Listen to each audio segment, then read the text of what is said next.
조조를 격퇴한 유비가 인생 최대의 전성기를 맞이했을 땐 곧 다가올 미래를 짐작이나 했을까요? 오늘 영상은 유비에게 있어서 가장 비극적이었던 사건, 관우의 죽음에 대한 얘기입니다.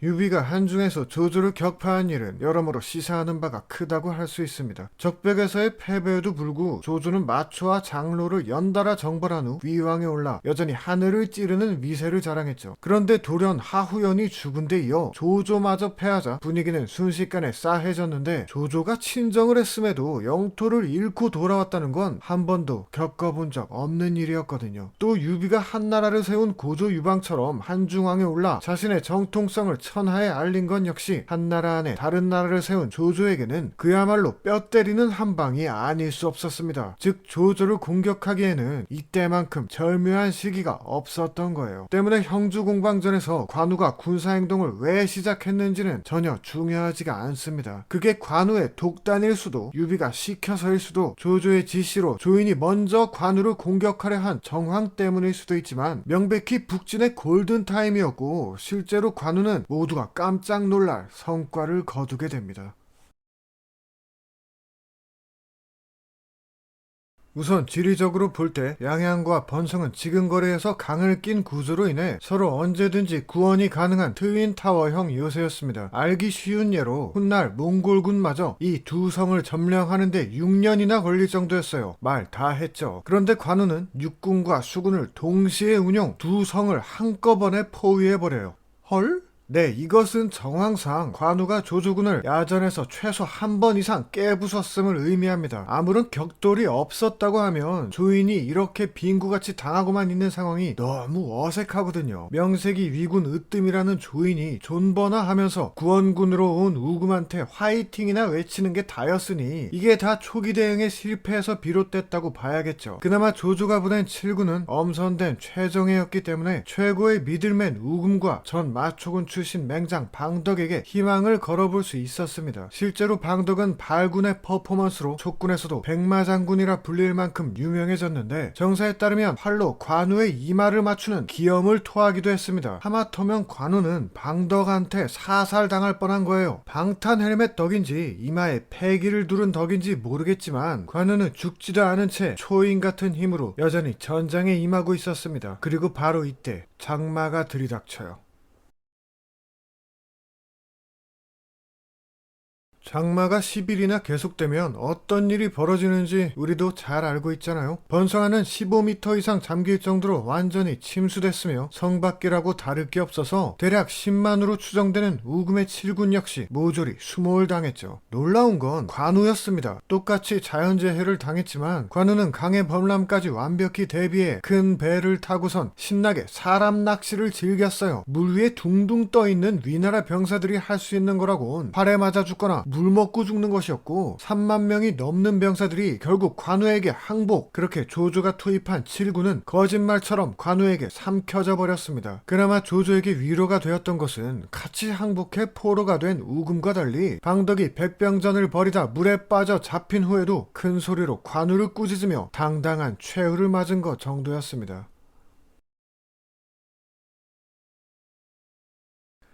자연재해급 괴수가 된 관우의 위세는 중원을 진동시키기 충분했습니다. 민심은 크게 요동쳤고 심지어 조조 자신조차 패닉에 빠져 오죽했으면 관우의 예봉을 피해 수도를 옮길 것까지 논의할 지경이었어요. 그도 그럴 게 관우에 호응하는 반군이 허창과 낙양 인근, 심지어 어배까지 나타날 정도라 당시는 거의 조조의 세상이 금방이라도 끝날 것만 같은 세기말급 분위기였을 겁니다. 결국 번성의 조인도 이제 다 끝났다고 생각해 성을 버리고 튀려 했지만 만총이 나서서 지금 도망가면 이 땅은 다신 못 찾습니다 라고 설득을 해요. 사실 웬만한 사람은 저 말 정도론 다시 용기를 얻기가 힘들 것 같은데, 조인은 병사들을 다독이며 다시 버티기에 들어갔고 다행히 상황은 조금씩 반전되기 시작합니다. 그곳에 있지도 않았던 한 사람, 사마이 덕분에요. 지금 천도하면 민심은 더욱 동요하게 됩니다. 송건이 유비와 겉으로는 동맹이지만 실상 관우의 성공을 바라지 않을 테니 관우를 치라고 사자를 보내시지요. 번성의 포위는 자동으로 풀릴 것입니다.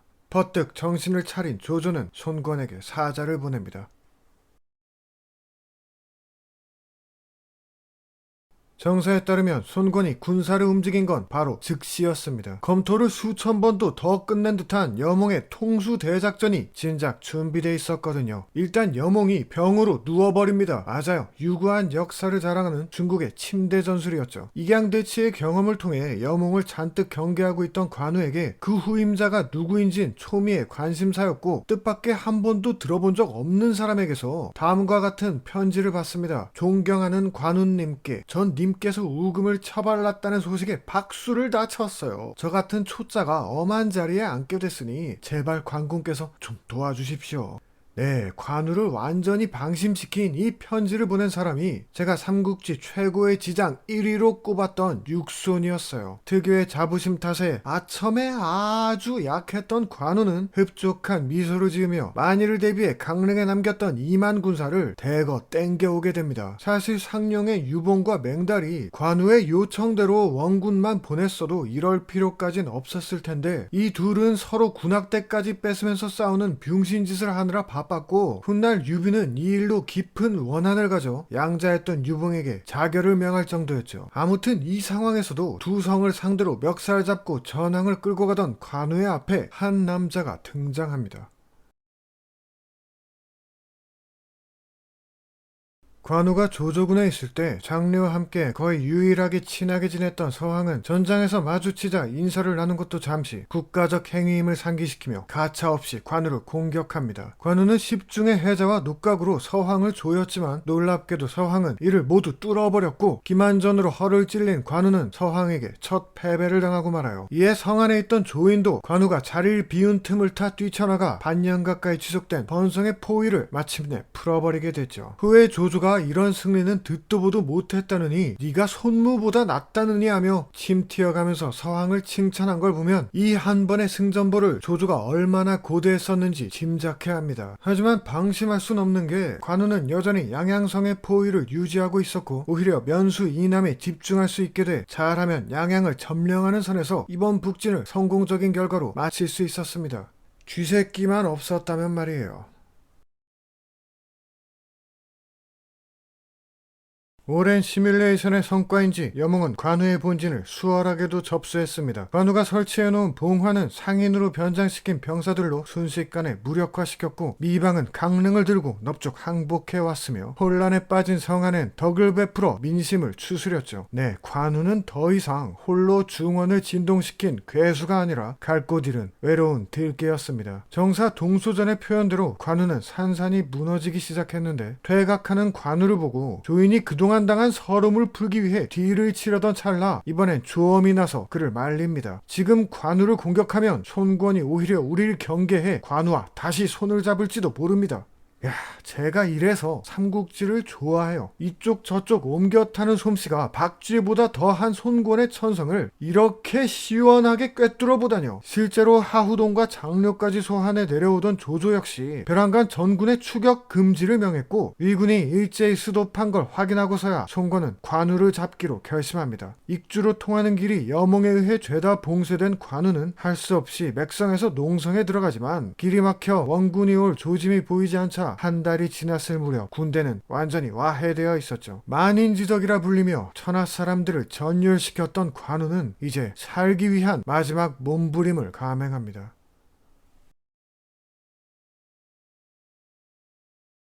관우는 사로잡혔습니다. 도주로를 예상한 것마저 전부 여몽의 손바닥 아니었죠. 오가 자랑하는 공격수 주연과 반장이 복병으로 관우를 덮쳤고 직접 사로잡은 자는 마충이라는 반장의 부하로 이외의 행적이 기록되지 않은 하급 무장이었습니다. 관우를 산채로 잡는 일이 얼마나 처절한 현장이었을지 우리가 짐작이나 할 수 있을까요? 관우가 맥성을 빠져나갈 때 손권에게 항복한다고 한 후 성벽에 인형을 세워놓고 도주했는데 촉기에는 손권이 관우에게 실제로 항복을 권고했다고 합니다. 거기에 따르면 손권은 관우를 내세워 유비, 조조에게 대항하려는 계획이었다고.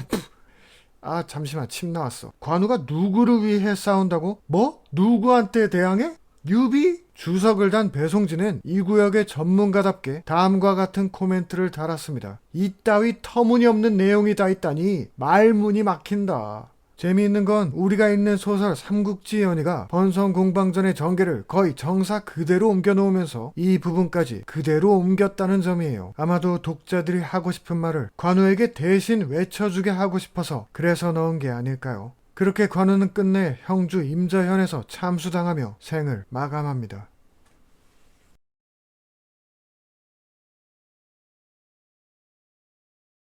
눈치채셨겠지만 번성공방전에서 위와우는 동원할 수 있는 모든 인재를 총동원했습니다. 이 영상에서 제가 이름을 언급한 사람만 해도 위에선 조조, 조인, 우금, 방덕, 서황, 하우돈, 장료, 만총, 온희, 조엄, 사마이가 있고 5에선 손권, 여몽, 육손, 주연, 반장이 있죠. 반면 촉은 관우 단 한 명이었어요. 관우의 목은 그대로 조조에게 보내졌고 처절했던 싸움에 대한 보답인지 조조는 제후의 예로 관우를 장사지내줍니다. 한편으론 조조에게 관우의 목을 보낸 송곤의 의도가 너무 훤히 보이지 않나요? 난 조조가 시킨 대로 한 것뿐이야. 평생 반조조의 아이콘으로서 살아왔던 유비에게 기댄 변명의 메시지도 헛되이 이후 유비는 송권을 치기 위해 전국력을 동원하게 됩니다. 번성공방전이 주는 의의는 명백합니다. 한쪽으로 기울어진 삼국의 불균형을 고착시켜 촉과 오, 소국인 두 나라가 같이 죽는 미래를 불러온 것이죠. 때문에 번성공방전을 둘러싼 논란은 아직도 유효합니다. 대체 누가 어디서부터 잘못한 걸까요?